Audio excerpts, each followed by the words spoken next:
Brian Alvarez here. You're listening to the Kicking Out Podcast, a podcast about All Elite Wrestling, hosted by Tanner Lee, Paul Zartman, and Austin Shepard. You are listening to the number one AEW podcast, the Kicking Out Podcast, a podcast about All Elite Wrestling, hosted by my favorite host, Tanner Lee, Paul Zartman, and Austin Shepard. So if you want to know everything that's going on in the world of All Elite Wrestling, AEW, then you need to listen to the Kicking Out Podcast. Please tell Thunder Rosa I said hello.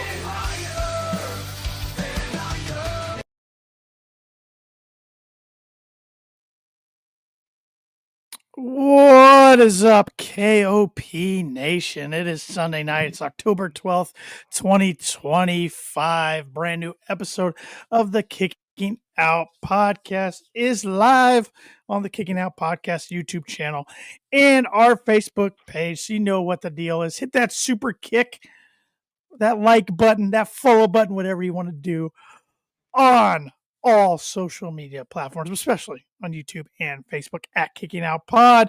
I'm Tanner Lee, and joining me for the first time in a little while, the reigning, defending, undisputed Kicking Out Podcast Predictions Champion, or something along those lines. I don't know what Paul Heyman says.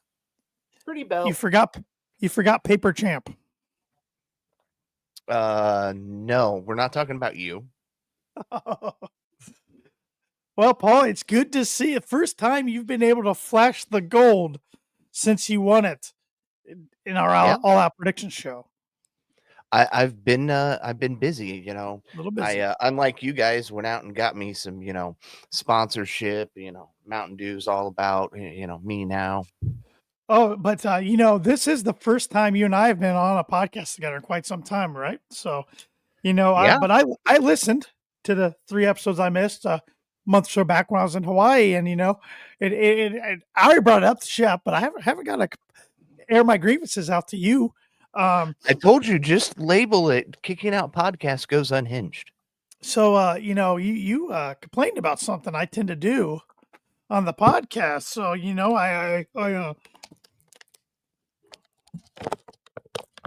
is that enough crinkling for you? Is that enough crinkling of my Kroger brand water it is this week?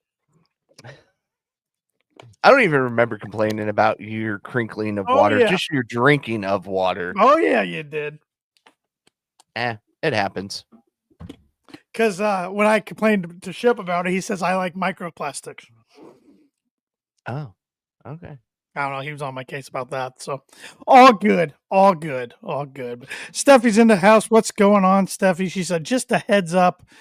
I don't think Majin is going to be joining us. He's at his family for an early Canadian Thanksgiving. That's right.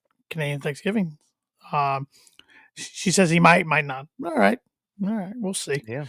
A lot of times when it doesn't look like he's going to be in, he pops in. So we'll see. Yeah. It's like every time Steffi says, hey, just so you know, Majin won't be here. He makes her look bad. I feel bad for her. He's making her look bad. But we do think our other co-host, Shep, is going to be joining us. Fingers crossed. Because, ladies and gentlemen, if he does, if we're throwing our predictions pods to the side, if we're just talking about our normal Sunday night pods, this would be the first time all the members of KOP would be together for a pod since the June 30th episode. It's been a little while. Yeah, that's what happens, when I'm out touring because I'm so popular that everybody wants to talk to me about KOP and things like that. I hope you've perfected your autograph. Oh, that thing's been perfected for years. All right. Good man. I might as well add a DR in front of it because it just looks like a doctor's signature.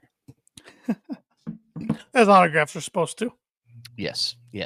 So, but a programming note for everybody. The plan is to go live this Thursday night with our WrestleDreams prediction show. Yes. So just giving everybody a heads up now. That is the plan. So it'll at least be Paul and I. We think Shep, but not sure. Look, he doesn't show up Thursday. He doesn't get predictions. Okay. Oh, he doesn't get to send them in? Nope. All right, Nope. you're the champ. You call the shots. So He was in last place. And mind you, it's been the the last last two two times. times he's been in last place, he refuses to admit he's been in last place. True. And if you go back and listen to the podcast you weren't on, I make sure to call him out for that. Yes. You do. Yes, you do. So, but Paul, how are you feeling about the AW product right now going into on the road to WrestleDream? I guess this upcoming Wednesday night we're gonna have a 3-hour show, Dynamite and Collision together. So that's our go home show. But how are you feeling about some of the feuds, storylines we're seeing, overall product? How's the vibing with you? What are you liking? What are you not liking? I'm liking this storyline that has been built around Stat and Storm. Mhm. You know, them laying in the ring, cutting promos. It has made this thing feel like it's the most important title in all of professional wrestling, in my opinion. Yeah, I mean, I think it's pretty predictable how the match is going to go, but I like the matchup. I think there's reason for it. You know, Tony lost the belt at All Out to Statlander, and Statlander pinned her, but she wants a one-on-one shot now. Yes. Go Stat Daddy. I'm still surprised that's how they took it off of her. I thought Tony would lose the belt without getting pinned in that match if she lost it, which I didn't predict her to lose it at all. I did. I know you did. That was probably the difference maker. That and Moxley. Yeah, we this across the board. This was one of our worst ones. It tripped us up quite a bit. All Out did. Yeah, I don't even think we had to break down the points, our confidence points like we normally do, because I feel like I predicted more matches correctly than anybody else. Yeah. Which I miss getting perfect cards, but it's hard to get a perfect card anymore. I will give AEW kudos for that. Yeah. And you ask how I feel about AEW overall, and you posted something on our social media and somebody commented or sent a message in about them feeling like this is WCW. Oh, yeah, you saw that? Again. Oh my god. Yes. I replied to the person too. I still have access to it on my phone. I just always forget about it until it pops up that so and so sent a message. But I agree to a point, because we are starting to see a lot of rehashing of storylines, which is what WCW started doing there at the end. But overall, I don't get that feeling. I don't. They're at 6 years. Mm-hmm. I mean, we talked if they could make it past 5, there wasn't anything to worry about. They have done that. So I'm feeling good. Yeah, I don't think the future of the company's in jeopardy. I mean, Tony Khan's got so much money. As long as he wants to keep the project going, or the company going, his project, it's going to go. I think 2025 has been a good year for AEW. I think it's been their best since 2021. I guess some could argue the first half of 2022. As far as I think they found their identity. It truly is. They're focusing on the in-ring wrestling more than anything. Where the best wrestle. They use matches to build stories instead of WWE uses stories to build matches. To each their own there, but they still do tell some good stories as well. Always room for improvement. But, and I know Steffi over here is giving the Death Risers and Moxley a lot of crap, which Maj is not here, so she feels like she has to fill in for him. But I get that. I get that. But I like this Moxley Darby stuff right now. Yes, this is, and I give Darby props for this, as this title is, or this episode is entitled "Darby Allin is Insane," which we knew is insane. Trying to throw freaking Molotov cocktails at people, attacks Moxley at Comic-Con event. I love when they do stuff like that. That is, to me, what sets AEW apart from everybody else. Indie shows do that because they kind of have to, because they don't have a TV contract to get storylines over. Right. But AEW just is phenomenal with that. And I think we're finally starting to see, now that the Bastard's back, Orange Cassidy's back, we're starting to see where this original Death Rider story was supposed to go. Yeah. I wish they would have gave them more of a break after All In. You know, when Hangman defeated Mox, I thought, all right, Death Riders are gonna be off TV for a little bit, but then following Wednesday, boom, they're right back on TV. It's like, okay, what was, I know the overall intent of the story was to get Hangman the title and to overcome the Death Riders, but that should have kind of been the end of them for a little bit.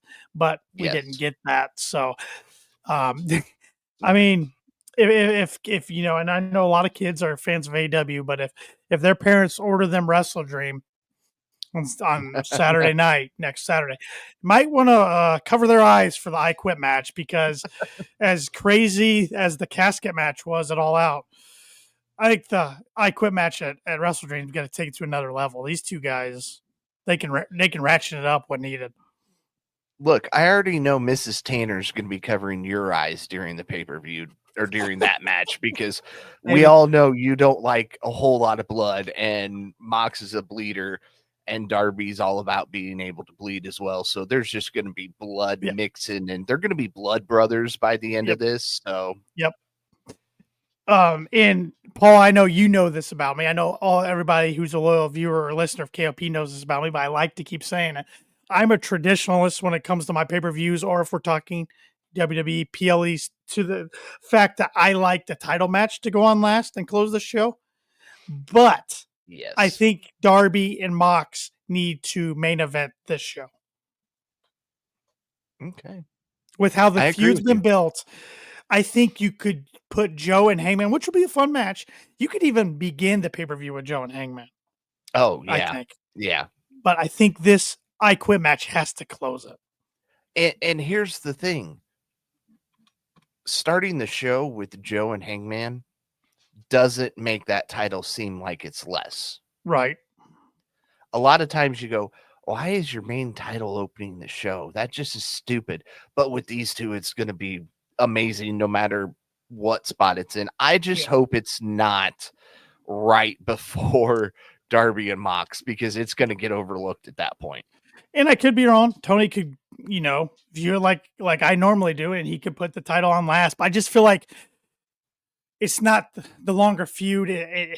Moxley Darby has the better story to it. It needs a big payoff. So, and we're talking about 2025 being probably the best year for AEW since the pandemic started.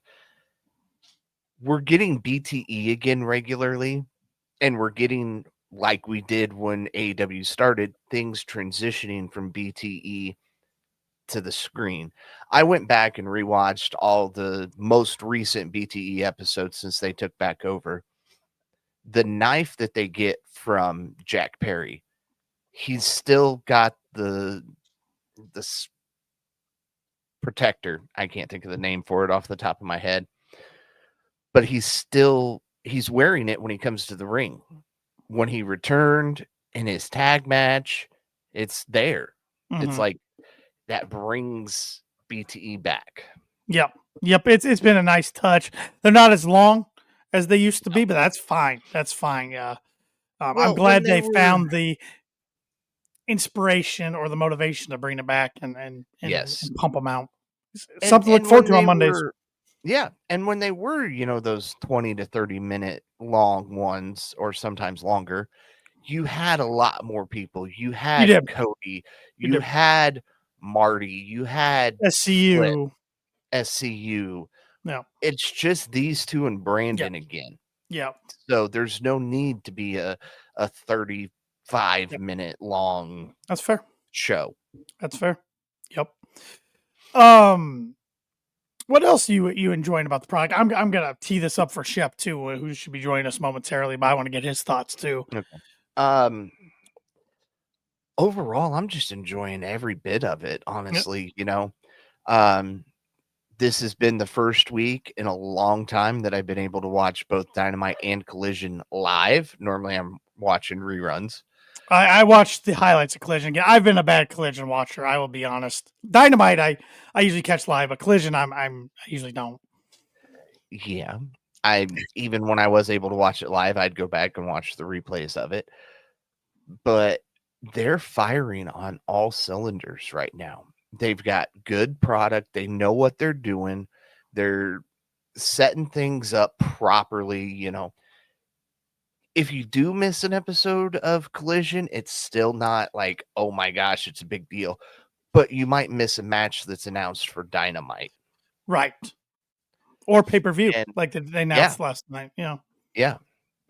But Yep. overall, I mean, it's still good. It's firing on all cylinders as a whole. And I think now's the perfect time to be an AEW fan. Yeah. I feel like a lot of people have soured on the product and for whatever reason don't want to give another chance. But I think with things going on in the wrestling world, maybe some people are changing their tune and giving them another chance. I think this is the first time I've seen the wall behind you since you positioned everything differently. Uh-huh. I just noticed your photos from Squared Circle Expo, Yeah. which is coming up again next year. So if you're going to be in Indiana and down in the Indianapolis area, go check out Squared Circle Expo. There you go. And our other co-host, Shep, is in the house. So we can finally say for the, aside from predictions pods, the first time since June 30th, we are all three present for an episode of KOP. It's a miracle. You know, got to give the people what they want, right? Oh boy, here we go. Which is why I'm back. Yeah, you're right. You're correct. You're right. You know what? I'll just leave it at that. Give people what they want. Feels good. Feels like old times again. But Shep, we've just been we've kind of been all over it a little bit, but we've mainly been talking about. I've been asking Paul what he's been liking lately in AEW, and I want to tee up the same thing to you. Like, we're heading into WrestleDream. We got the go home Dynamite and Collision. This is a 3-hour show on Wednesday, and then WrestleDream's card is looking pretty good in my opinion so far. But what do you like in it? And to open up to both of you guys, what are you disliking right now in AEW overall? Well, if Paul's already gone, I'm going to say this, and it's going to shock a couple people, but I really like the storytelling between Darby and Mox right now. Yep, that's 3 for 3 there. Yep, Yeah. we said that. Yep. Was it this week at a Comic-Con press conference, and I don't know about the festivals and stuff. I don't know exactly what it was. Where Darby New York Comic Con, I believe. So a pretty big one. And I mean, Tony was there. Mm-hmm. So I like the side storytelling. I like a little bit extra than what we see on TV. Obviously, that hit all the social media platforms. It was really good. Another thing that I'm liking, and I'm not just saying this to make Paul mad. I like the storytelling with Mercedes. I know where this is going. I do. I mean, I'm guessing Tony's got some influence. He left. Okay. That's all it takes. All right. The official 3-way return lasted a whole 3 minutes and 42 seconds. Okay. It was allergies. Oh, okay. Exactly. And I'm allergic to talking about her, so that triggered it. It's a hell of a story right now. She just picked up her 10th belt over the weekend. And I noticed with all the social media posts, I couldn't tell you the promotion she did it with, but the first thing on her other shoulder was the TBS championship. Okay. So not only did she take a picture with all 10 belts, the second belt after she gained this new belt was the TBS championship. So it was an AEW reference, a rub, whatever the hell you want to call it. So I think that's pretty good right now.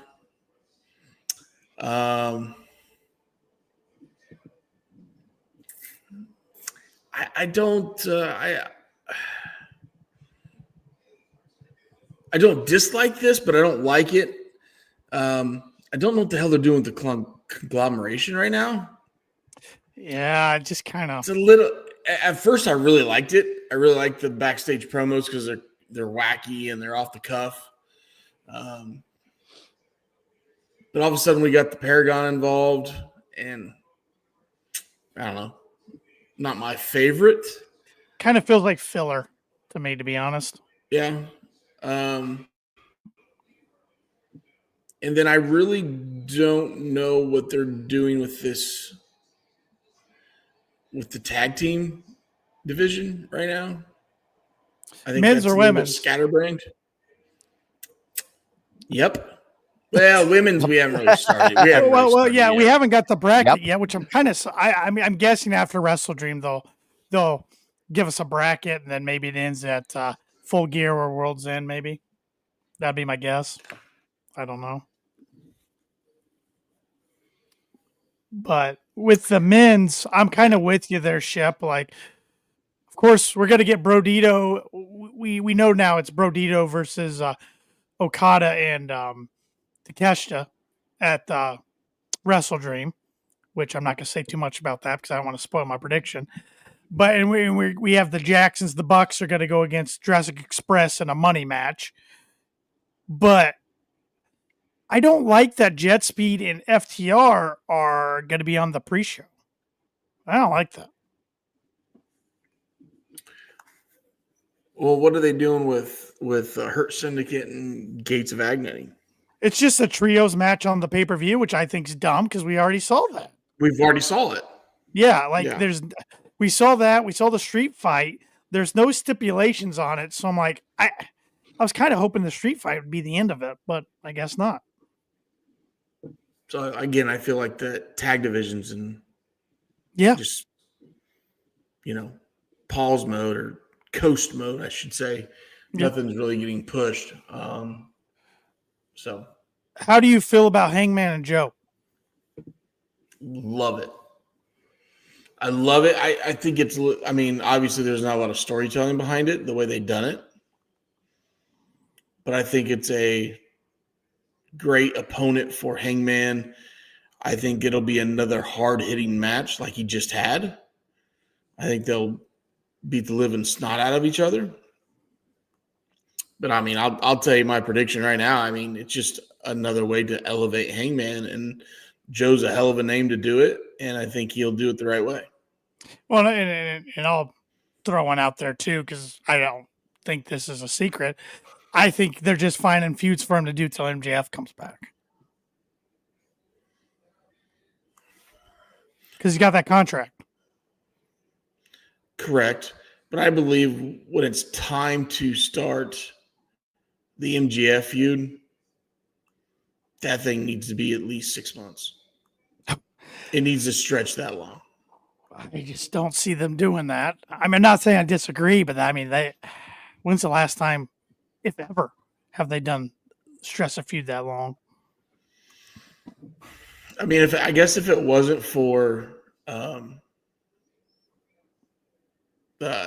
climbing the Mount Everest, it could have been Mox and Darby. I don't know. I just feel like those two, it needs a hell of a buildup. Okay, maybe 6 months is being a little bit over the top. Could you do 3? If it's done right. Because in 3 months, you're going to have, at least 2 pay-per-views? Yeah. Because, see, I think you need to have 2 matches than a blow-off. Okay. I think it deserves to headline 3 pay-per-views. Okay. And I shared this with Paul, but I'll share it again with you since you weren't on. But you know how I like my pay-per-views, and if we're talking WWE, my PLEs, I'm a traditionalist when it comes to the championship should always close out the show. But I think at WrestleDream, I think Mox and Darby need to close out the show. I would open with Joe and Paige for the title and close with Darby and Mox. And the reason you say that is because you're going to have a traditional wrestling match with Joe and Hangman. then you're gonna have a spot fest with Darby and Mox. Well, it's just going to be crazy, and I think that story. I mean, it was building before we even saw Darby return at All In. The seeds were planted before he went and did Everest. So I think with the length of the story, the brutality of the feud, it needs a bigger payoff. So I think it needs to be in the main event. That's just me, though. It could work that way. They need to be separated, though. They should not be back to back. Oh, yeah, that would be disaster, I think. But yeah. And for everybody watching YouTube, Paul's having some technical difficulties. His computer locked up, so he will be back as soon as possible. So no worries there. No worries there. Hey, let's be honest. He's a little intimidated by Shep. He might be. Yeah. One thing, and I was vocal about this on social media, and then now there's been reasoning for my complaint. But one thing I'd been complaining about was the last few weeks, where's Andrade? Since we saw him return, set up a feud with Omega, which I thought we'd see at WrestleDream. We haven't seen him. I'm like, where's he at? Why are we not getting the announcement for the match? Well, Meltzer reported in one of the latest editions of the Wrestling Observer newsletter, Andrade's not available to appear at WrestleDream. He's already booked to wrestle for the World Wrestling Council in Puerto Rico. Yeah, I saw that. So that's why. Once that was explained, I'm like, okay. Because I was glad there was an explanation, because at first I'm like, what are we doing? Like, he comes back to a decent pop. I'm like, his re-debut was better than his initial debut with the company back in 2021. They're getting him with Omega. That's going to be a great in-ring match, and then nothing. Okay, so if you're Tony Khan, you know that going in that he's already booked there. Do you wait a couple weeks to do it? I guess I would have, but because I mean, yeah, you had a great return, and then all of a sudden, it's going to be 3 weeks before you see him again. Mm-hmm. Mm-hmm. So I'm assuming that's a match we'll get at at Full Gear in November. I'm assuming. I don't think it's a match they'll do at Dynamite or Collision. That feels like a pay-per-view match if pushed right. So what was the and I've read different reports. He was let go by WWE because of a failed drug test, correct? I believe so. I don't know if anybody's actually come out and said that word for word, but that's the high speculation. Yeah, he was popped a few times for drug tests. So literally less than 30 days of that happening. I mean, I think it's funny that Tony Khan goes ahead and gobbles him back up. I mean, if you're in that situation of Andrade, you're going to be like, oh God, AEW is going to give me a second chance. Yeah, and big money. And big money.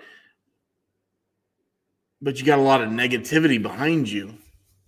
So, and maybe they did the debut to keep his name relevant for the meantime, even though we're going to be a PLE before we can see him again. But I thought maybe a little bit of an odd debut, knowing that he's already booked over in Puerto Rico. And I could be wrong about this, but I think Sean Ross Sapp said this on one of his Fightful shows. AEW doesn't drug test near as often as WWE. Just throwing that out there. Just throwing it out there. I mean, I don't want to don't quote me on that, because of course I don't know that for a fact, but I'm just relaying what I heard. So yeah. But that would make sense. So, I mean, Andrade, he's always been a great in-ring wrestler. But he kind of got lost in the shuffle in his first run at AEW. He's with the Callis family along with a million other people. But I guess at least that gets him on TV consistently, and that's something we didn't see with him the first time. Sure. In AEW. Sure. So, I mean, I think Andrade peaked with his feud with Johnny Gargano in NXT. Yep, Golden Black era. Yep, and then when he went to the main roster, he just kind of floated in, and then he left, and then was pumped to see him in AEW, and just kind of, again, floated his way through. So I guess good for him that he didn't burn any bridges in AEW like a lot of people thought when he left to go back to the WWE, because anymore in the world of pro wrestling in 2025, you better not burn any bridges with any companies, because it's. Well, you think anything had to do with his relationship with Charlotte? I'm guessing that wasn't the main reason, but that couldn't have helped. I mean, let's be honest. I mean, yeah, she's got more stroke than he does. Yeah. I mean, he did go do Ric Flair's last match. Yeah. which, that was Paul's favorite match of all time. So we'll just leave it at that. Yeah, it was. I can only imagine this has something to do with Mercedes. Close. I basically was talking. Oh. I mean, your favorite match of all time was Ric Flair and Andrade versus Jeff Jarrett and Jay Lethal. And Jay Lethal, one last match. So, I mean, you watched it. You gave it 14 stars. Oh, I'm Uncle Dave. 15 if it was in the Tokyo Dome. Yeah, if it was in the Tokyo Dome, it would have been 15. But beggars can't be choosers. Now, Paul, we were just talking about like one of my dislikes in AEW until I recently got an explanation was the fact that Andrade got this great return and set up a feud with Omega, and then we hadn't seen him. But Meltzer reported that he's got a prior commitment, so he during the same date as WrestleDream, so that's why we haven't seen him. So, all right, let me ask you guys this.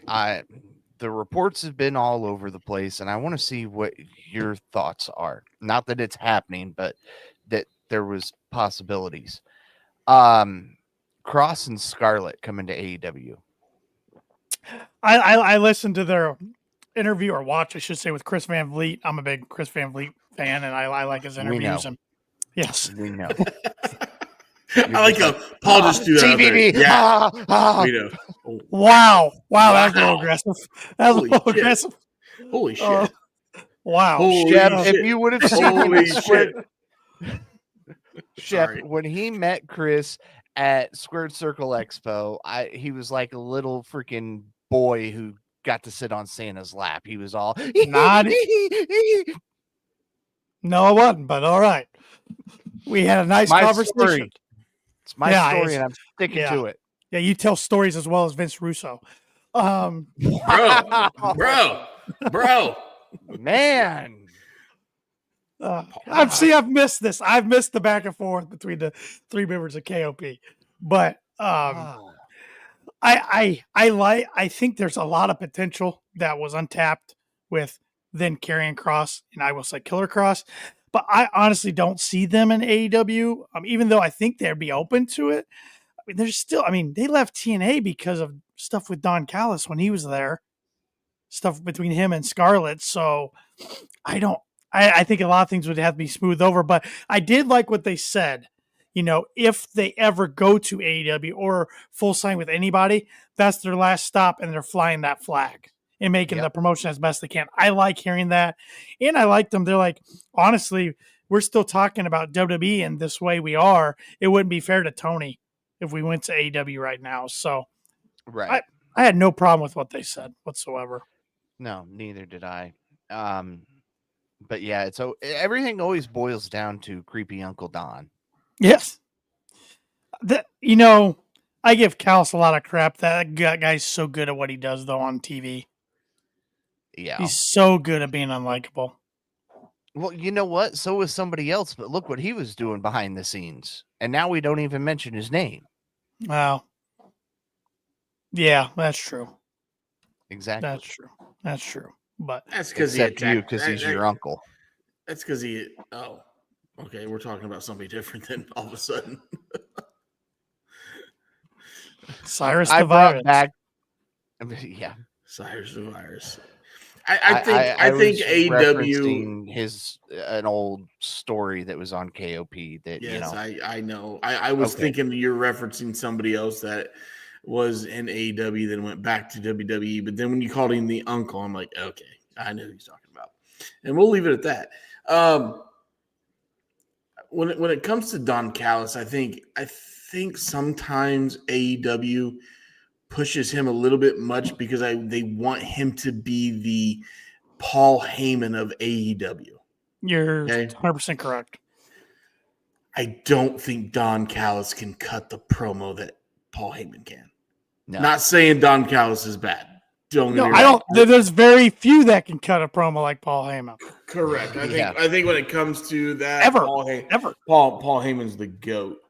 But they want him to be the Paul Heyman of AEW. And then all of a sudden now just flooding his flock. Not saying that with a Raven quote there, but just all of a sudden we're just getting all these guys and like they're getting to the NWO size. Yeah, that's what I tweeted. I don't know. I don't know where that's going to go. I mean, the team's got a hell of a lot of potential. They got a lot of heavy hitters, some good studs, but like I want to see win more matches. A lot of them just take L's. Well, because they can't win matches because the guy who wins matches gets injured every time he gets back into the ring. Well, did you see what happened with Coda? Oh my God. and Alexander? Yeah, that was bad, man. Yeah. Broke his femur. It broke, which I didn't see any reports. I just saw Coda broke his femur. He's out. Coda broke his femur on that for a long time. Yeah, I went back and because of course most of us read dirt sheets and stuff. So I shared it with you guys earlier this week that he got injured at the TV taping. So I missed Collision Live last night, but I watched highlights today and they showed it. I mean, it was a scary spot. Alexander had him up in fireman carry, started kind of slipping a little bit. And Coda, I think he thought he was going to fall on his head. So he jumped, hit the guardrail. And right there, he grabbed his leg. But I felt bad because the rest of it, they had stuff planned for right after the match, and they tried to go through with it. So a returning Mark Davis comes, steps over a paramedic, and starts choking Coda. And then Omega's music hits right like that, and he comes and starts hitting him with trash cans. So obviously, Coda was probably supposed to beat Alexander. Davis was supposed to come down, help Alexander beat him up, and then Kenny was supposed to come in for the save, and that was probably going to set up because we still haven't got a run with the Golden Lovers because Coda, poor guy, can't stay healthy. No. But man, that was tough to watch. Yeah. So looks like Steffi was wrong again because Majin has arrived.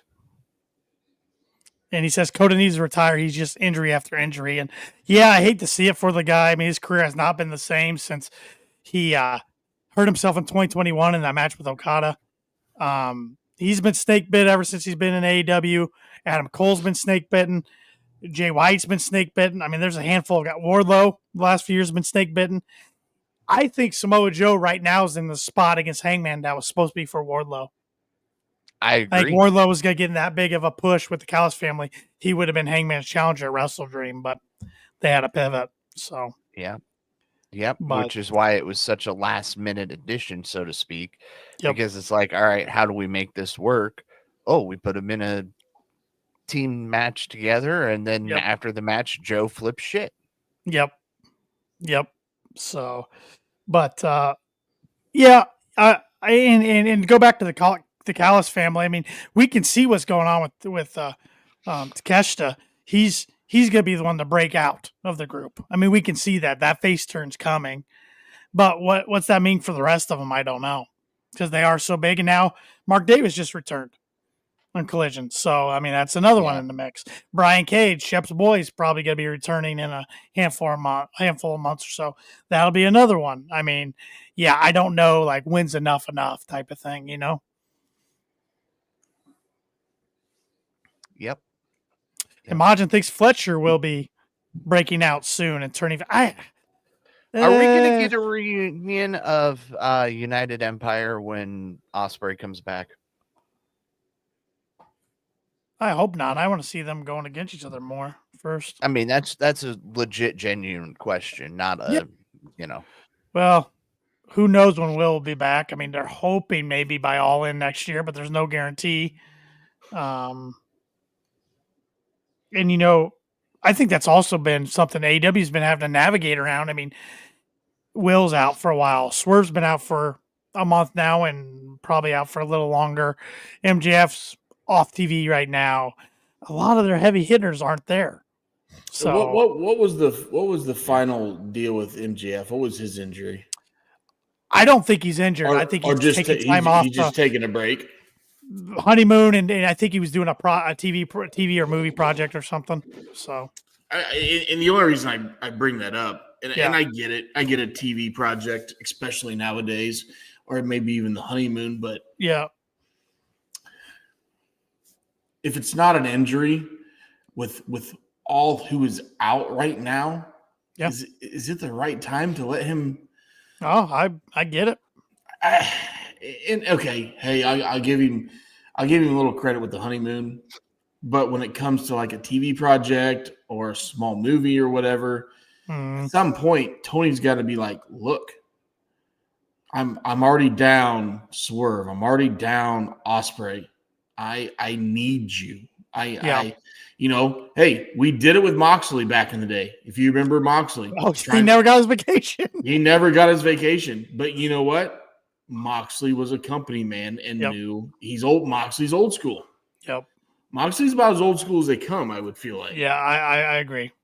And so is this the right time to let him go? I mean, not let him go. Let him go do other endeavors, I should say. Yeah. I mean, hey, go have a honeymoon. Take a week, take 10 days off. Yeah.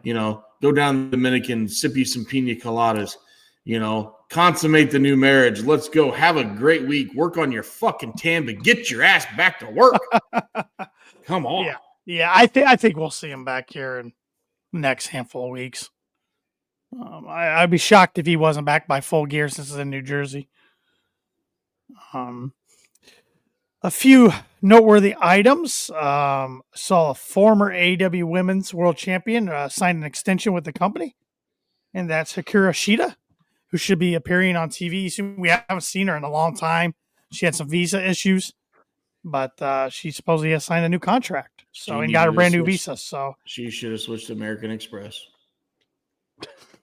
Nice. You like that? What Shep uses. She has not been on TV since November 20th episode of Dynamite last year. Wow. So it's been a while. What else we got? Tony Khan said Collision will be the last AEW event held in Daly's place until after renovations. The Jaguars are building a new stadium, so Daly's place is going to get renovated or maybe turn into something completely different. This past week's Dynamite Collision the last time. It was convenient because obviously they had to move it to Tuesday because of the baseball playoffs. Right. Conveniently, the Jags played Monday Night Football. So obviously it worked out well. But now I know the Jags are getting a new stadium, but it's not. Is it going to be ready for next year? It's expected to continue into 2028. It's a $1.3 billion deal. That's pocket change. Well, it really is for next stadium, the new stadium. The reason I ask this is we're not going to see Daly's place for 3 years. I guess not. That sucks because I think Daly's place is great. Well, absolutely. It brings me back. I mean, the pandemic sucked. Let's be honest, but like AEW was such a positive for me during the pandemic, and Daly's place was, just a lot of fond memories in Daly's place watching AEW. So I like whenever they go back there. Yeah. Did you guys see Taz is going to be off commentary for a while? He's having shoulder replacement. Which is why you bring it. He had knee last year. Now it's shoulder replacement. Now it's shoulder, yeah. Yep. Which is why you now have a new member of commentary. Yeah. How do you guys like Danielson on commentary? I like Taz better. I think Danielson is good, and I think he'll get better. But I don't know. Taz is so seasoned, and Taz knows the technical moves just like Danielson does. But Taz knows how to deliver it a little bit better than Danielson. But again, Danielson's green when it comes to this side of the business. So this is one of the things that it's not Danielson, but it's the way it's set up that I'm not liking. You get the Death Riders out there, and he acts like he doesn't know who they are. Like there's no history there. He just ignores that whole chapter that wrote him off of TV for good. How do you do that? You got to as a commentator. You're supposed to be a neutral party. But remember, that's why he took himself. That's why he took himself out of the calling one of the Death Rider matches at All Out, because he didn't want to. Yeah, didn't want to be biased. Yeah, but still, like, you can acknowledge that you know what they're capable of. And I think he all know Moxley can do this. I think he has. I think he has acknowledged the fact of the bag over the head and stuff like that. But when it comes to calling a match down the line, he has to be neutral and has to put his past behind him. Yeah, but that's when you make him a heel commentator, and then he can do it. I mean, for crying out loud. Well, you don't need a heel commentator. You already got fucking douchebag Mac, the Max guy. The guy put his mask on. Excalibur's great. What are you talking about? I know. I used to hate him. Remember, if you remember the start of this podcast, or when you guys brought me into this podcast, I hated that. Excalibur and Pockets, aka Orange Cassidy, were the two you were on all the time, and now Orange has won you over the years. I do like Orange, and I think Excalibur has done a good job. Sometimes I would think take the fucking mask off, but he has done very, very well as a play-by-play guy. AEW's got a lot of commentators they can rotate in and out. They've never really found their exact teams. I think Shivani and Nigel work well on Collision. I think Ian Riccaboni honestly might be the best one they have. He just doesn't want to commit to doing anything full time. So, and look, you want to talk about it? Nigel, perfect example. Every time Danielson was in a match, if he was commentating he did nothing but put him down, talk about how terrible of a wrestler he is, how much he can't stand the guy. That's true. All these dirty little things that he's done. Yeah, but it led up to a match, so that's why he did it. He knew it was going to lead up to a match. Well, but still. I still think we're going to get some more out of Danielson, because did you guys notice Wednesday when all the crazy stuff was going on at the end? Wheeler Yuta fell at Danielson's feet when he was standing up, and Danielson just looked down at him and stared. So there's a lot of hints there. We're still going to get a match between those two. They've announced that his in-ring career is done, but that doesn't mean he can't do one-offs. His full-time in-ring career. Yeah, so, I mean, if we get him 3 times a year. Oh, that'd be great. He can handle that. Yep. Yeah. So, yeah, it's And actually, I tell you, they were talking about Harley Cameron there in that comment. I think somebody that is unbelievable on commentary is Toni Storm. She's really good. And that's what you could, I'm not giving away any of my predictions here, but have her lose the match against Stat Daddy, and she can pop in and out of commentary then without having to worry about being there because it's relating to the title. Well, last week when I did a solo pod, Majin was not a fan of this, but I'll throw it out there, see what you guys think. Uh-oh. I said I think her and Mina Shirakawa should be the inaugural tag champs. Okay. But Majin wasn't a fan of that. I can't say yes or no either way on that. There are a few people I could think of, but most of them are already involved in other stuff that I was hoping they would come together in a tag team. And as we saw this women's division, like we've been talking about for a year now, kind of naturally become a tag division. But now they're some of the people that I could think of are gone. And depending on the size of the bracket, they're going to have to throw some makeshift teams in there. Yes. I don't know how big the bracket's going to be, so we'll see what it looks like. It's Tony Khan. It'll be eight teams. Damn it. Sorry. I was actually trying to get my phone up here. I hit my mute button, so I had to reboot. Oh, all good. I was trying to get my phone to sit up here so I can talk to you fellas, and I'm actually watching Bound for Glory right now on my phone. Which our buddies JPJ and Pluggo from Between Two Beards are at. It's in Massachusetts, so yeah. I mean, something's got to happen good out there in Mass. Something. I mean, Yeah. sports teams are shit. I guess the Patriots are. They're off. They're 4-2. So Sports teams are shit. Sports teams are Wrestlers shit. from there are shit. I mean, JPJ is the best thing to come out of Mass. wow, I'm not clipping that. Nope, not doing that. Not doing that. His head will be humongous. Not doing that one. I mean, I've agreed and disagreed a lot with JPJ on professional wrestling, but Bruins are on the man, how can you go against your own Indiana-born pluggo? I mean, come on. Yeah. Come on, Paul. I'm not going against him. I'm just saying of everything from Massachusetts that I could think of, I rather have him around than, other people. Yeah, Steffi, you didn't hop in the pod when I was doing the solo podcast last week in my Broncos gear after they just defeated your Eagles. Sorry, I had to get that one in there. Oh boy, how's Steffi's an Eagles fan, right? Yeah. She just said their Flyers and Eagles aren't winning. Is she a big Jackson Dart and Scatterboo fan? Probably not after Thursday night. Holy cow. Those crazy sons of bitches. They're good at home. We'll see what they can do on the road. Yeah, well. Nothing. I don't know. Paul, your Browns are trash. Stop. Look, they won a game. I'm happy. All right. Hey, that is better than I thought they were going to do. They got rid of Flacco, and Flacco about beat the Packers again today. Almost. Yeah. You know what, Paul? You look like a Shadur Sanders fan. So. Oh my God, no, he does not. He is not in Shadir's. I'm gonna stop. I'm gonna get myself canceled. I'm stopping. What happened there? I set it up on a tee for you, Tanner. Yeah, and I'm not taking the bait. I want to be on everybody's good side.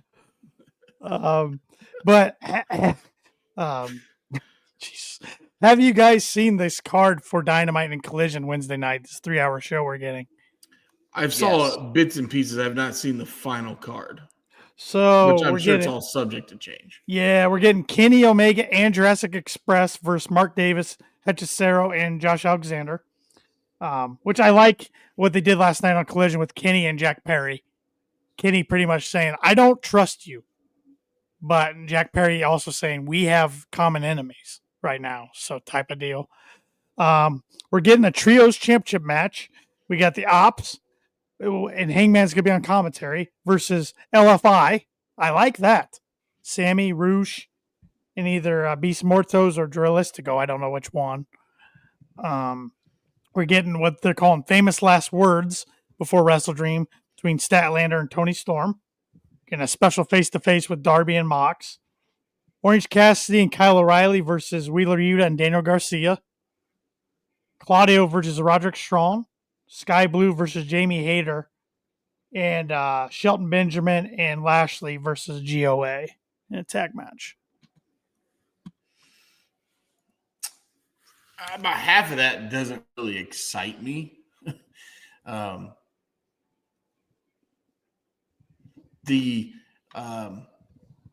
biggest thing that I think will be entertaining is the would you say War of Words? Yeah, between the women. Between the women, I think that'll be a great segment. Yep. They always deliver, especially Tony. And it's funny now all of a sudden we see Yuta and Garcia as a tag team. Before, when those two were feuding, we would get them every week in a pure wrestling match. And I think I used to bitch about that a while. So now all of a sudden they're a tag team. So no. Shep bitching about something? No. I tend to. It's fine. It's all right. That's what we're supposed to do as wrestling fans. You know, I mean, we can't be happy about anything. I mean, you always have to find something to bitch about. Like Maj is bitching here. I will say I'm pissed that I'm never going to get my dream match. AJ Styles versus Kenny Omega would feed families. Hard to agree with that. Disagree with that, I should say. I was like, wait a minute. Disagree. That would be a hell of a dream match. After this weekend and seeing what they did for AJ Styles, he will retire as in WWE. It'll be next year. He already said 2026 is going to be his last. So, I mean, did you see the little intro that Cena gave the ring announcer about AJ? called him the president of Total Nonstop Action, and then basically gave him the boss leader role of, and they said the word Bullet Club on WWE television. Even they gave a close up of AJ Styles, and he said, "Oh shit!" Yeah. So AJ was wearing the shorts. He wore it back in TNA. Shorts with the vest. Yep. Yep. A lot of good callbacks, Cena's playing greatest hits of his opponents with signature moves and the finishers. It's fun. It's fun. He hit Sister Abigail. He hit the TKO. Tombstone. Yep. Yeah. So that leads into my statement at the bottom of my picture here. It could work. Nope. And you were bitter. Nope. You were bitter quick this morning, Paul or Tanner. Yep, I was. I was at work, so that's why I didn't respond right away. But I'm the same way. No. Why? What's AEW get out of it? Oh, exactly. Exposure and money? Nah, they don't get exposure. WWE fans, a lot of them don't care about AEW. What they would have to get something huge in return, not just money. Like, I mean, a superstar of their choosing to come show up on AEW television, which Triple H and Nick Khan would never agree to. So WWE doesn't play fair ball with AEW, so why should AEW play fair ball with them? No. Because it's one of the greats. It's the right thing to do. It is exposure. You have him come out to his music, obviously, but you also he always has though. But you also have him come out to Edge, and then they also say Adam Copeland. He has an AEW insignia on his gear. You even mention it in promos. You could literally elevate AEW on a bigger scale with a 2 to 3 week feud leading up to this final match. Will it happen? You're probably right. It's not, but it could work and it could benefit both. It could work if they wanted to both make it work, but let's be honest, they don't. It's not there's no partnership. It's not friendly. I mean, the only thing we've ever seen them really do together was back in 2021 when AEW was still a really young company. I mean, they're still young, but when Jericho was on the Broken Skull Sessions with Stone Cold, and after that, we've seen nothing. Yeah, they let Billy Gunn come back for the Hall of Fame. Okay, they did do that early, even before that. Okay. And then Triple H took a shot. Yeah, your Pissant company. Pissant t-shirt company. Yeah, it's fine.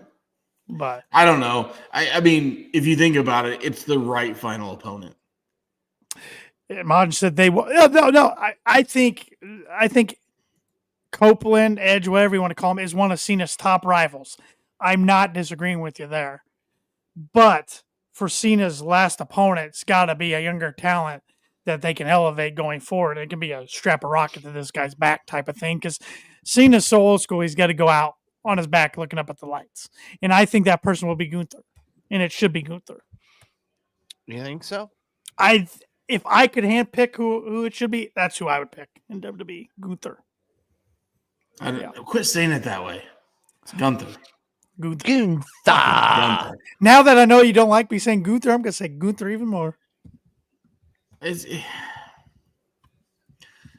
I don't know. That's not the guy to strap a rocket to, but whatever. Shep, I like you, but give your egg head a shake. Come on.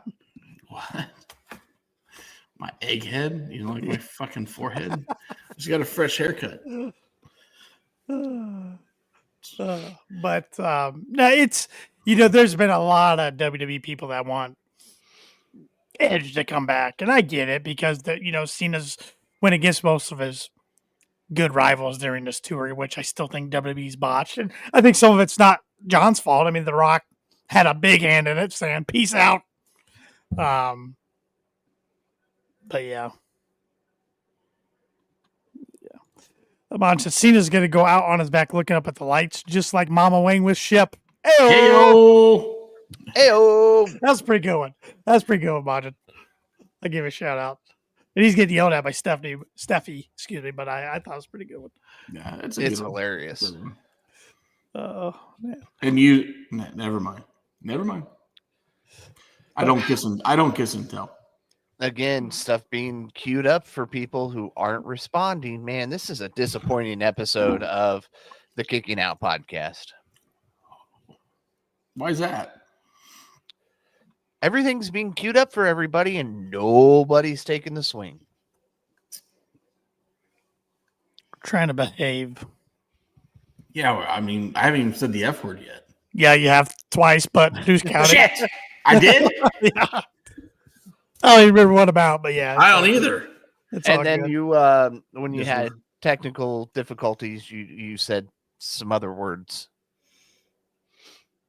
Oh, when I had set my phone up and I hit the mute button on my laptop, and I don't think it muted my mic. It just muted what you guys were saying. So yeah, there you go.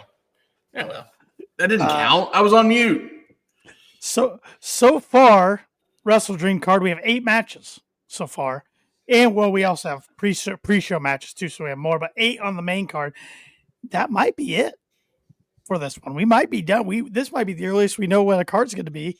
Oh, you're gonna pick one up. You're gonna pick one up Wednesday. It's a 3-hour freaking episode. So far we have Darby and Mox in the I Quit match, Hangman and Joe for the world title, Statlander and Tony for the women's world title, Jurassic Express and the Young Bucks for $500K, Kyle Fletcher and Briscoe 5. 5th time they're against each other for the TNT title, which I like. I think that's interesting. Rodito versus Okada and Takeshita. Hater versus Tekla just in a singles match, which I like. And Hurt Syndicate versus the Demand in trios.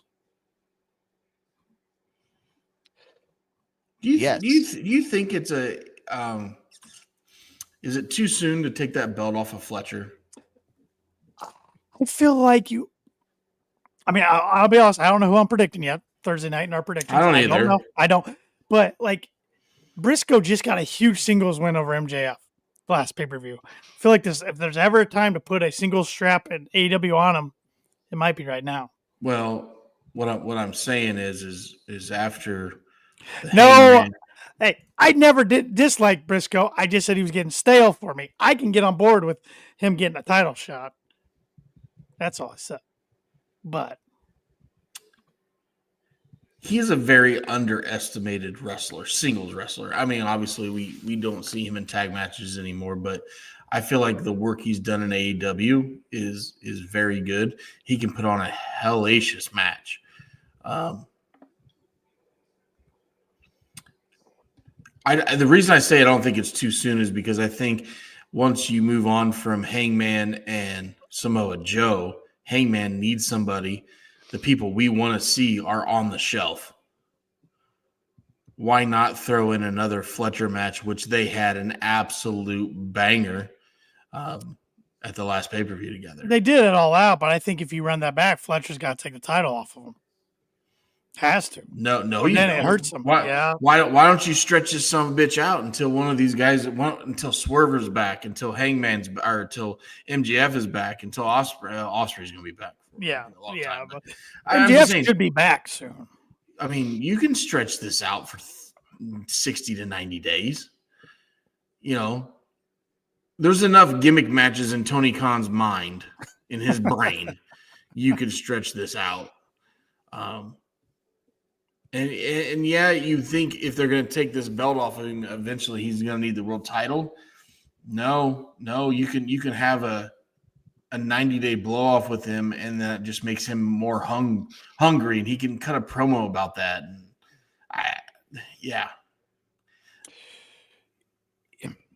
I mean, it is going to be interesting. Like, he doesn't need to hold this belt hostage like Paul's best friend Mercedes. Let's put it that way.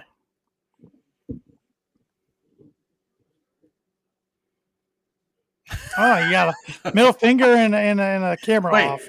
Does that mean I was did he tell me I'm number 1? I think he did. No, because you didn't provide me any chili yesterday. I didn't cook it. I sat on my butt. And Majin's saying they can have Hangman keep it. But it'll have to be something like Okada Omega, where Fletcher comes close, but Hangman just steals it. Yeah. Okay. It could be interesting. All right. And a disclaimer, I did not have a chili team in the cook-off yesterday. You did not. I did not. I took, after 5 or 6 years in a row, I took a year off, and my 2 young sons entered cars into the car show. Very cool. And we sat and did the car show. We ate elephant ear. Well, they ate elephant ears. They ate cheesecake on a stick, which I thought was the oddest thing ever until I took a bite, and it was freaking amazing. We had tenderloins. So they were all hyped up on sugar. We had lemon shake-ups. So they were hyped up and ready to roll. Oh yeah, and then they actually, the littlest one did go back to take a nap because the car show does last all day long. And then my mom took the other one, and then I was able to sit downtown in our lovely town and have 2 adult beverages with the new Dora rule. So I literally sat behind our cars and had 2 vodka sodas from the local bar Putz. And I did have a Bloody Mary from Arlington House early in the day. So, yeah, awesome town. But I did not cook chili yesterday. I took the year off. We will be back next year is the plan. So get off my ass ball. Fine. I saved money. I went to buy tickets to taste chili, and I didn't see you anywhere. So I said, screw it. I'm not giving anybody any of my money. Wow. Yes. Definitely took the year off. We'll be back next year. My one team member was in Orlando, Florida, and my other team member is actually currently moving to Carmel, but he said he would come back next year. Because, see, I was going to bring this with me even and say, I'd show you what a championship looks like, but you can't even win that, let alone a good chili team. So, wow, you ruined my entire setup of being an ass to you.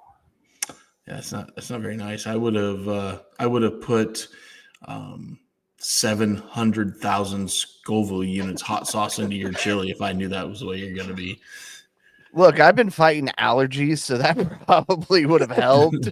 I probably would have had the clearest nose and head. Your nose has been running like a sieve, my friend. Oh man, it already is. But you know.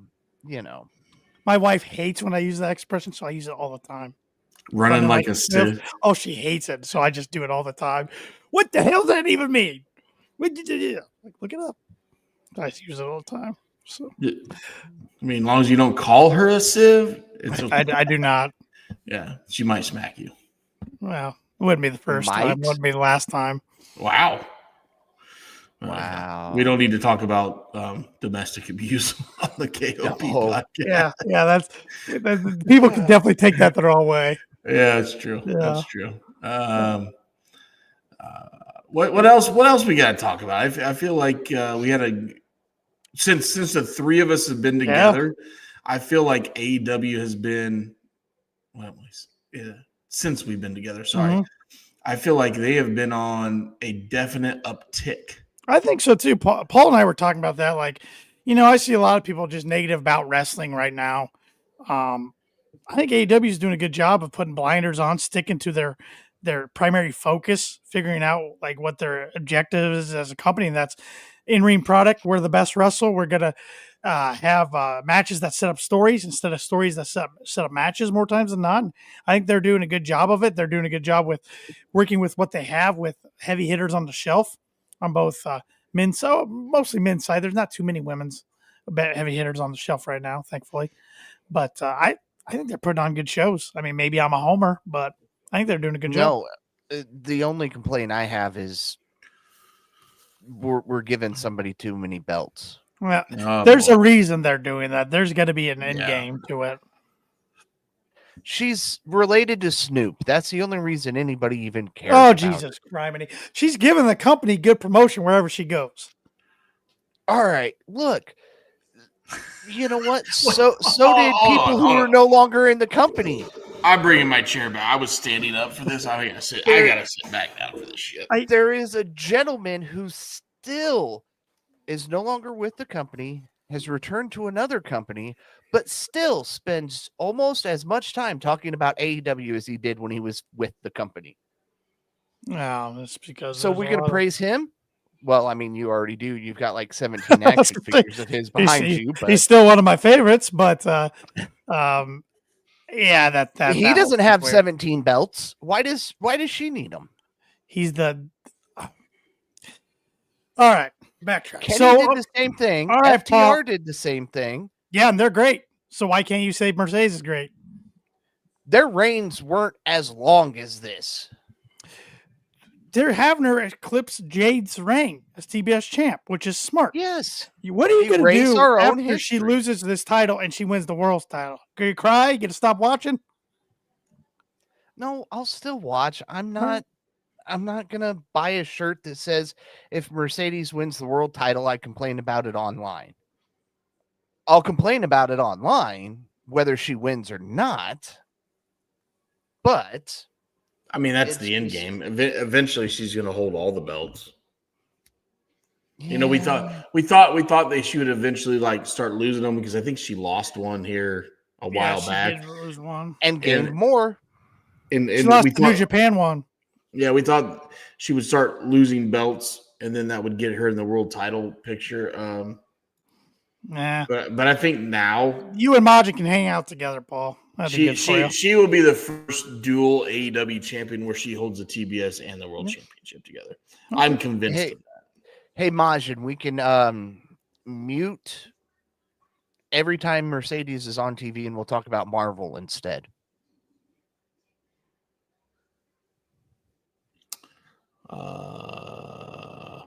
Look, no comment. I rather. No, I have a comment, but Your comment is, Paul, learn to like her. She's not going anywhere. Deal with it. A little bit of that, but and then an F this, also and an F that, and shut up and deal with it. Okay, well, I'm going to be a little bit more respectful, Paul. Oh, are you? Yes, I think I agree with your first statement, but also I think you need to sit back and watch maybe what we're going to see as history as the first time it was ever done as a women's champion, and to see what kind of how she's going to elevate other women in her path. Let's put it that way. I think you're seeing something special over the next 12 to 18 months. Sure. Which we've already seen. You're right, Shep. I will agree with you. She elevates every woman she's in the ring with because they could be green as green can be and still wrestle better than her. Stupidest thing ever said on this podcast. Is it because you're wearing a green hoodie? Oh. No, I'm wearing my sponsor. All right. Mountain Dew has sponsored me. That's where I've been. I'm not lame like you. Mountain Dew agrees with me. Mercedes sucks. Have you had too much caffeine and sugar today? No. Well, I'm not sitting here just going. So obviously I haven't had too much caffeine. I don't even know how to respond. I don't like her. I didn't like her when she was in the other company. Fine. I will never like her. You don't have to like her, but you can admit she's a good wrestler. When she becomes a good wrestler, I will. Oh my God. Hold on a second. And let's go back to WWE days. Her match with Bayley, the headline takeover in Brooklyn. Unbelievable professional wrestling match. Then there was a hardcore street fight or something on a Raw that her and Charlotte absolutely tore down the house. Courtesy of Charlotte. It takes two to tango, Paul. It takes two to tango. Not necessarily. Oh, yeah. I mean, hey, trust me. Ask Mama Wayne. I can't do it all on my own, baby. I need some help. Shep, that's why you think you're handsome. Okay. No, you just think you're handsome, and I'm just going to leave it at that because I'm sure people know the joke that I'm going with here, except Tanner, who's sheltered. Here, I'll prove another point to you. Even before Mama Wayne, when you get in your 40s Old Dax used to talk about this. You need a little Blue Chew. Blue Chew No sponsor free us, ads. baby. No free promotions. No, Blue Chew sponsor us. It takes two to tango, right? You need you and Blue Chew. So then you add Mama Wayne in there. It's a three-way. It's a fatal three-way. Come on, let's go. Woo! Yeah. When there's 4 people, it's called a foursome. When there's 3, it's called a threesome. When there's 2, it's called a twosome. And Shep, that's why people call you handsome. All I'm just saying is, and sometimes I'm not the biggest fan of hers, but the girl is a performer. The girl is an entertainer. She deserves what she's getting right now, and we should appreciate that and watch it.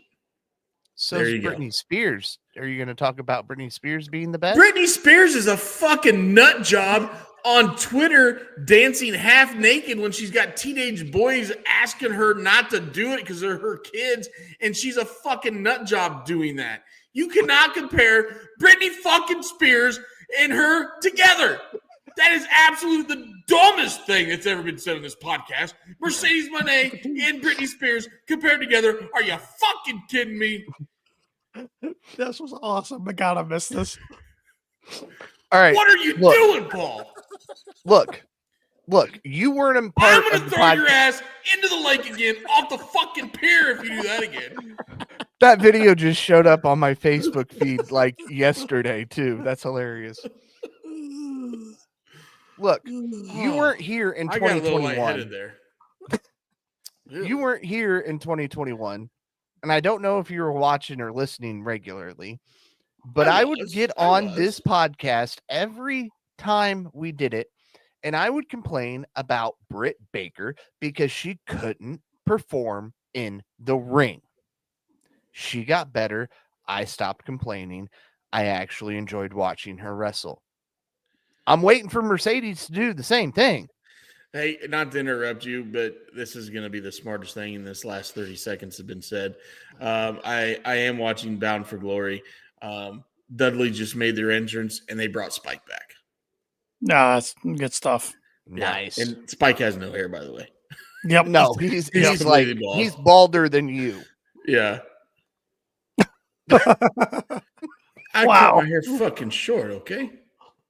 Man, Paul has gone full heel. Like, Oh, shit. you know, he wins this damn championship, doesn't show up on the pod, shows up tonight. I'm a just with part-timer. vengeance. I'm a part-timer. What do you expect? You don't pay me enough to be here every single week. Yeah. And I love the Dudleys are showing up as their shirts say Team Dudley, and then the front says 3D. Bubba's got the old camouflage on.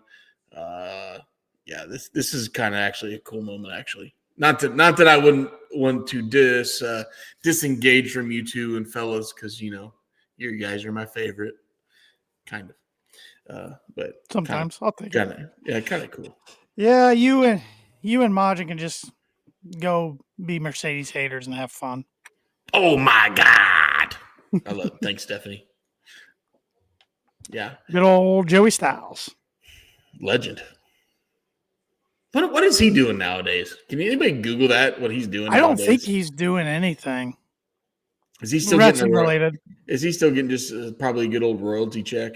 Probably. Probably sipping on the beach, sipping Mai Tais. And when the lady Living the life we all wish we could be living. I think he was in talks with Conrad Thompson at one time to do an ECW podcast, and then it didn't take off for some reason. That's because Conrad was trying to scream on a mortgage. Could have been. No. Could have been. Joey Styles is no longer involved in professional wrestling and is reportedly working in sales, possibly for a medical or digital advertising company. I could see him getting into the advertising business, especially media. He obviously has a background in it. And that's all, reportedly. So it may not be true. You reportedly don't call yourself a paper champion. I don't. I'm not a paper champion. I am the champion. Just clean, keep that belt clean, all right? Because come Saturday, you're losing it. So I've already done a Shawn Michaels style photo shoot with it. Oh, Jesus. You say that every time you have the belt once a year. So If Once that a year. if that really happened, I'm gonna buy a new belt. yeah. Look, I am thinner now than I was when we started this podcast. That doesn't matter. I don't give a shit if you weighed 105 pounds or 505 pounds. If that strap got that close to your junk, I'm getting a new belt. That's fair. Okay, there you go. You'll have to win it first. Well, Mr. Last Place. Sorry that I had the correct predictions in No, what you should have didn't. been Tony's mind, but it got a little clouded with some caffeine and booger sugar. So that's okay. Paul, your allergies are acting up again. Oh, yeah. Yeah, that's what it is. I think it's more fucked up that Majin's asking to see the pics. Yeah. That's kind of fucked up. They're Marvel buddies. See, this is what I'm talking about. Pluggo's Let me guess, you guys, thirsting over me. Majin's thirsting over me now. I you am the must-see champion on KOP. What That's do you do? it. Send pictures of Brian Cage back and forth to each other as a Wolverine? No, that's what you like. You like You- seeing you know- some Brian Cage. Hey, I'm just glad that Shep knew enough to put Wolverine in the correct category of Marvel. Not That's DC. all I got. That's So all I mean, got. that's pretty good. Yeah. I mean, you got in Cartman and Marvel too. Aren't they the same thing? Cartman.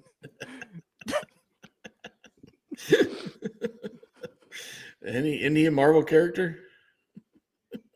You're talking about South Park, right? Yeah, Cartman. Oh He's my awesome. God. He's awesome. He's awesome, but he's not Marvel. Oh, he's I think not? Paul's done. I think Paul's done for the pod for the night. He's just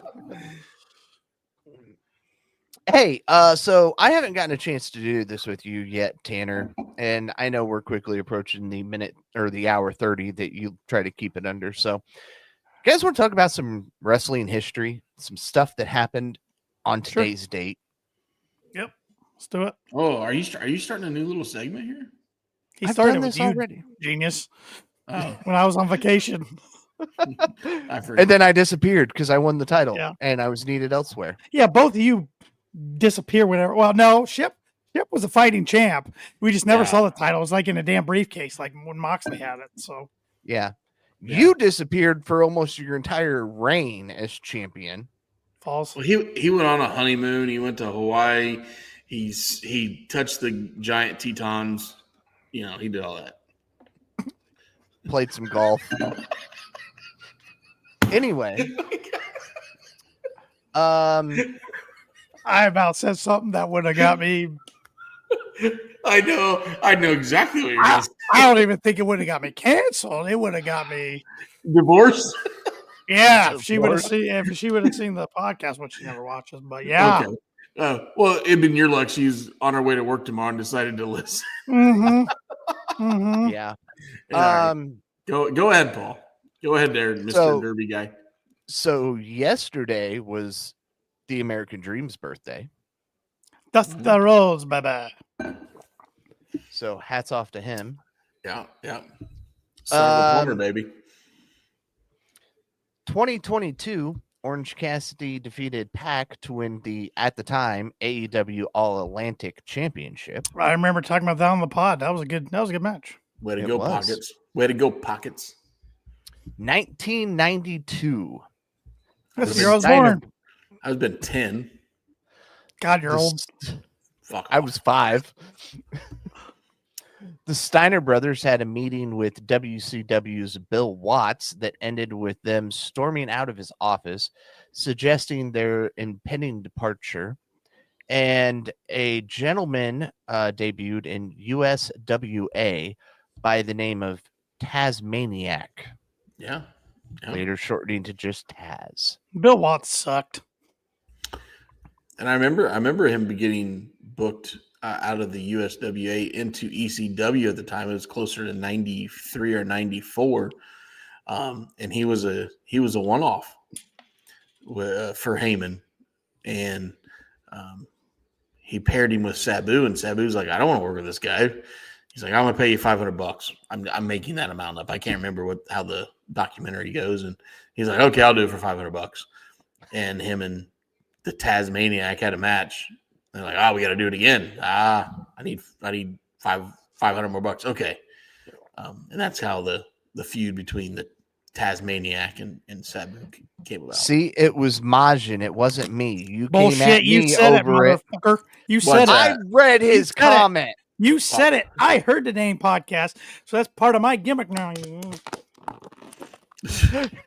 You're gonna spill that all over yourself, and I'm gonna laugh. Already did. Well, I don't look that closely at you. As Shep said, I love microplastics. It makes me sick to my stomach. That's why you can't get a rotisserie chicken from Costco. Fucking microplastics, man. 1992 also. Butch Reed defeated the Junkyard Dog to become the USWA Unified World Heavyweight Champion. Junkyard Dog was the most underrated professional wrestler of his time. Well, He was a stud. Here's one that you were the only one out of the members of this podcast that would have been alive for this. Rowdy Piper defeated Playboy Buddy Rose in 1982. Dude, I was born September of 82. You were still born. I wasn't. Tanner wasn't even a sparkle in his dad's eye at that time. What happened if that happened in June of 82? Then I was not born. If I would have been reading this on June 12th of it happened. Oh, you're saying it happened this day? Yes, it happened October 12th. Okay, so I was born September 30th, so I was 13 fucking days old. hey, You were out of the hospital. You could have been at home watching it. I don't know. I doubt Bobby was watching this, but all right. Yeah, I doubt. I think old Bobby was not a big Buddy Rose fan. Let's put it that way. Let's fast forward. Jesus, Majin. Oh my God. Hey, how do you put that shit up on the screen? You can't. I can't. Fuck. There's a reason you can't put things up on the screen, Shep. Oh, Steffi's breaking out Majin's legal government name. He's in big trouble. Yeah, he is. Let's fast forward to the Attitude Era. October 12th of 1998. WWF Raw is War. Stone Cold Steve Austin cements a white Corvette. Oh, classic. Oh, the funny part was, hold on. So it's 1998. The Corvette that he ruined after McMahon, out of McMahon's collection, that car was like fucking from 91 or 92 is a piece of shit.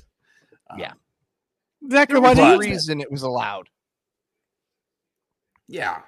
But it was funny. Like, I remember the JR and the King were talking about how big of a Corvette collection McMahon had and how rare this car was. I mean, they played it up so good. And in a 98, I probably believed their ass because I didn't know any different. And have you ever you're like, that was shit. And have you ever noticed whenever they do like car spots that cars get damaged or beat up, a lot of times they are GM products. I'm not meaning that bad either, Shep. No, I'm just meaning the cars are featured are GMs. Well, in WWE they are. Yes. And if you notice when we've done it in AEW, it's full blown fucking rentals. It's whatever they can get. It's had could you imagine like Tony Khan just goes to Enterprise and says, fuck, I'll buy the car. Yep. Like, okay, we threw somebody through the windshield. Like, you can either charge me for the windshield or I'll just pay for the car. Yep. I remember when Lesnar, oh God, it was back in like 2016, 18, I don't remember. When he was having a feud with Rollins and he ripped the doors off that Cadillac. I think it was XTS at the time. Yeah. That was crazy because I don't think those doors were really gimmicked very well. And he just. Yeah. Well, they used GM products because remember, Shane bought an engine from Shep. Oh, yeah, you're right. You're right. Shane's custom builder did. Shane's custom engine or car builder did buy an engine for me. Yep. So and at the time where I was working in that booth, I'm the only one that understand who the hell Shane McMahon was. Everybody else looked at me like I was an idiot, which is it's fine. Well, I still get that. Well, yeah. So that does it for the 12th. But here's some fun stuff that happened on the 11th. 92 again. Bret Hart won his first WWF championship from Ric Flair at a TV taping in Saskatoon. Although the match never made it to TV. Is that one of the? I think it's happened 3 times in the life of the WWE/F World Title, where the title changed hands on a house show, basically, where nobody. I think it's only happened 3 times if you look it up. Yep, and that was one of them. October 11th, 2002. One of Shep's favorite wrestlers made his in-ring debut.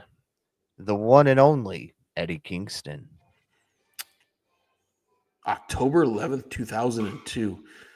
God, that had to be on a freaking mud show, spot show in the back of a 3-wing circus. If I remember correctly, like he started his career the hard way. Yeah. Well, hey, obviously it worked out well for him. So, yeah. And I'm glad he's back. Tomorrow, Shad Gaspar would have been celebrating a birthday. Rest in peace. Was born in 81. He died trying to save his son. So yeah. Yep. No better way to go out. Mm-hmm. In 2010, on October 11th, Kenny and Coda defeated Apollo 55 to win the IWGP Junior Heavyweight Tag Team Championship. So that was 2010? 2010. They were junior heavyweights then. Yeah. Who was Apollo 55, by the way? I'd like to know that. Oh, God. I knew you were going to ask me this. I'll look it up. I got you. I can pronounce one name. Oh, you already got it up there. Okay. Yes. That one name I can pronounce is Prince Deviant. Yeah, Prince Devitt. I know. Finn Balor. The other one was Ryusuke. Ryusuke. Rashikushi. Taguchi. Taguchi. Taguchi.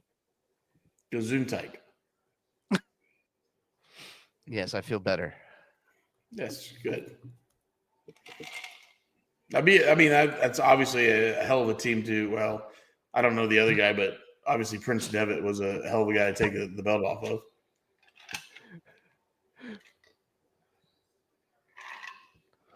Look, I butchered one on purpose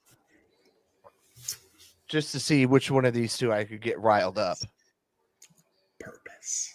2016, October 11th, James Ellsworth defeated the then WWE champion AJ Styles. Ellsworth was a stud. You saw him at Squared Circle. Oh, he shows up. Yeah. God, yes. Was there somebody in line getting a picture? Not the time I saw him. Oh. No. 1993, October 11th, Razor Ramon defeated Rick Martel to win the vacant WWF Intercontinental Championship. Rick Martel. That's a name I haven't heard for a while. And in 2001, Billy Kidman won the WCW Cruiserweight title from X-Pac. Dude, I liked Kidman a lot as a kid in WCW. Kidman had a hell of a run in WCW. Yeah. The matches between Kidman, Mysterio, Kidman, and Dean Malenko were outstanding. Kidman and Conan. I mean, that whole division was money back then. Let's not talk about his feud with Hogan though in WCW 2000. Ooh. Was that the chair shot heard? That was one of them. Yeah. So I thought. My God, Hogan wouldn't put him over, of course. So, if I can find it. Here we go. You, Tanner, I am sending you pronunciations from a women's tag team from Japan. Why me? No, Because I I'm want to not see doing if it. you I'm can not doing it. Nope. Fine. I'll post it in the general comments to see if Steffi and Majin can give us pronunciations. No, I want to see you do it. I butcher these enough. Yeah, one's Lioness Asuka Yes, you got that one. and Chigusa Nagayo Oh, I think you did of pretty the good too. Crush Gals defeated Bull Nakano and Condor Sayoto to Bull win Nakano was a beast. AJW Best Tag Team League. Oh, he missed. Sorry, guy. I'm watching this match, and fucking Jeff Hardy just missed a swanton on Devon. He came up short. He was laying on two tables. He hit his head on the back of the fucking ladder. He missed. Oh yeah, his legs barely hit Devon in the chest. Oh boy. They're trying to get him up to see if he busted the back of his fucking head open. Ooh. And he was on the top of a ladder, by the way. Oh God, Jeff, what are you doing? Yeah, he was on the top of one of the ladders. Obviously, Devon's selling it good, Jeff. and they're not showing Jeff at all right now. No. So that's all the history I have. I don't think I got anything else. This has been a heck of a show, though, boys. Yeah. Well, he didn't bust his head open. He's standing up. He has a concussion for the 47th time, but he did not bust his head open, which is probably a good thing. It's Jeff Hardy. He could land on a spike through the chest and stand back up and wouldn't realize it. I mean, Mox did, so. True. Yeah. Well, Mox did for one reason. Jeff does it for another reason. Also true. Yeah. I think Majin, are you watching this with me, by the way? When you just made that comment. Is anybody else watching Bound for Glory as I'm trying to deal with Tanner and Paul the same way?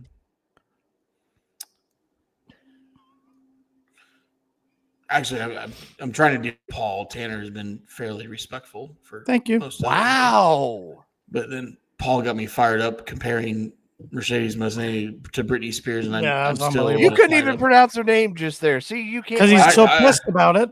I actually here's the thing. Like when I'm sitting in my pole barn, and I'm on the far side of it, right? I'm the closest to my two sons' room, are probably, even though there's a wall in front of us, it's probably like 15 feet by steps. I was loud enough where I was expecting to sit and text from my wife, like, shut the fuck up. Yeah. Like, we can hear you, because I know she's still in one of the rooms, but I did not get that. So you're lucky, Paul. Yeah. Because if you would have woken up one of the boys at, 9:30 at night, you've been in deep shit. Mrs. Shepherd would have given you a super kick, and I would have loved it. Yes. I'm not the one who woke him up. It was Shep and his yelling. I was provoked. Anyways, fun podcast. You boys rest up and study up and get ready for Thursday night for our predictions. Because Thursday night, I got a perfect card in store. Actually, Thursday's my afternoon off, so I might start drinking about 2:00 in the afternoon. Perfect. Makes for great content. Yes, it makes for great. The difference between me and most guys when they do the prediction, when you show up a little buzzed, you actually predict a perfect card. Unlike JPJ when he showed up. I was gonna say, I still don't think you could be as drunk as JPJ was that one time with the predictions. Yeah, he actually frustrated Pluggo. It was great. It was awesome. It was awesome. We'd do it again if we could. Hey, Paul, unmute yourself, get yourself on camera, and wrap this bad boy up. All right. Look, I'm doing it different because you know what? Why not? So, hey, did you like this episode? Well, for more fun episodes like this, subscribe, hit that notification bell, Follow us on all social media at Kicking Out Pod. And be sure to leave us that 5-star review wherever it is you listen to your podcasts, because we are 5-star KOP. Well, I got to interrupt you real quick. How you started that, I thought you were going to do with Triple H. Did you enjoy the show? It's all part of the show, man. I still love when he did that. I was pulling more from BT. I know you were. Yeah, you're pulling BT outros. All I can think is, God, Triple H, enjoy the show? It's all part of the show, man. Because you're a freaking... Never mind. I'm not even a Triple H fan. No, good not. I just thought that was hilarious. All part of the show, man, when we all knew he's lying through his teeth. Yeah. Go ahead. Anyway. Paul. Wrap it up. Yeah. To support us, be sure to check us out on all social media. You can follow Tanner Lee at TannerLee92. Follow Austin Shepard at the Shep27. Follow myself at Paul Zartman87. And if you're looking for even more ways to support us, you can check out KickingOutShop.com or ProWrestlingTees.com and just search Kicking Out Podcast. So with that being said, for Austin Shepard and Tanner Lee, I am your KOP predictions champion, Paul Zartman.